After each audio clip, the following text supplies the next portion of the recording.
Hello guys, today's video is may pupuntahan kaming Itulucan lang dito, malapit lang dito sa New Year. So, tara, kukunin namin yung service namin kasi hindi kami mag-train kasi mahal yung train. So, para makasave kami, kukunin namin yung service namin. Ay, hindi pala gumagana yung remote namin. Guys, bike pala yung service namin, hindi car. Ito yung service ko pag pumupunta ako ng work. Pag mag-grocery ako, ito din yung service ko. So ngayon, gagala kami ng friend ko. Pupunta kami ng Itulucan. So, gagawin namin is 10 minutes lang papunta dun kasi plano ko sana lalakadin lang namin. So, 20 minutes yung lakad. So, para mabilis is magbabay kami, 10 minutes lang. Tara.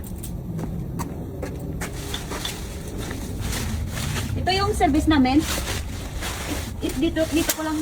Yung bahay namin, papakita ko sa inyo. Ito yung building. Dito kami nakatira sa building na to. So, yung parkingan namin is dito. Amin na itong parkingan na to guys. Sabi nga ng guard, sisingilan niya kami 20 euro kasi nga, ang ganda ng parkingan namin. Pero biro niya lang yun.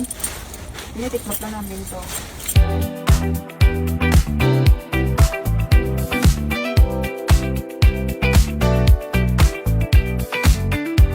Ito, nilalagyan ko siya ng maraming kadena. Kadena dito sa paa, sa gulong. Kadena din dito sa gulong. At dalawang kadena din dito sa kakatawan niya para pahirapan muna natin yung magnanakaw bago yung makuha yung service namin. Ang mahal kaya ng bike namin ito, 370 euro yung bili namin. Tapos nanakawin nyo lang? Wag kayo. Ayan. Ito. Tanggalin na namin yung mga kadena niya. Ito yung service ko. Yung isa, hindi na ito susi.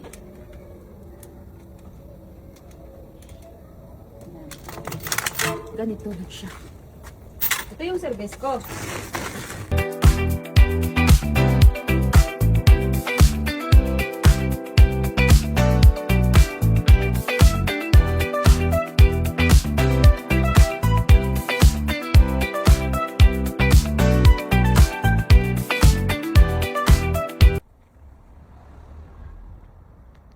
Nandito na tayo ngayon.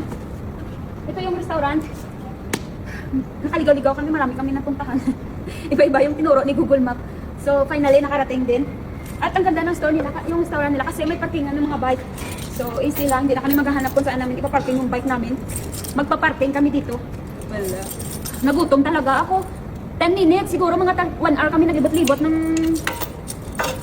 paghanap-hanap ng store na to.